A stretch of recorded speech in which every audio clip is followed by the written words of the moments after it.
Mesdames, Messieurs, bonsoir. Bonsoir à tous. Bienvenue dans cette première édition de la semaine d'Appel sur le continent sur votre chaîne de télévision panafricaine. Vous l'avez compris, Donald Trump aimerait bien qu'Amnesty International réussisse à traduire Paul Biya du Cameroun et Nicolás Maduro du Venezuela à la Cour pénale internationale.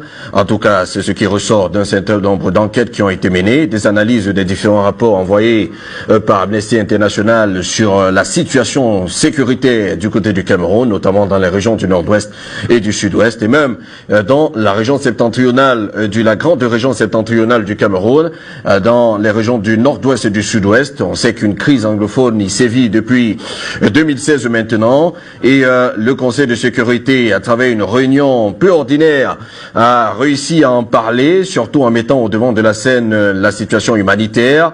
Et on a écouté Tibor Nagui qui est revenu sur la situation du côté du Cameroun, mais aussi dans les enquêtes qui ont pu être menées sur ce sujet. Il en ressort que Donald Trump aimerait bien voir Paul Biya du Cameroun et Nicolás Maduro de l'Angola traduits auprès de la Cour pénale internationale. Pour quelles raisons véritablement? Comment est-ce que vous analysez cette actualité? Ça, ce sont les questions que nous nous posons dans le cadre de cette édition d'Appel sur le continent, en espérant que nous rejoindra sur ce plateau notre invité Janvier Momo, qui nous aidera à mieux comprendre cette position de Washington sur Paul Biya et Nicolás Maduro. Il faut dire que actuellement les deux chefs d'État sont sous pression de la communauté internationale, mais surtout des États-Unis, qui aimeraient bien que Paul Biya et Nicolás Maduro soient traduits à la Cour pénale internationale, même s'il y a une autre information qui est tombée il y a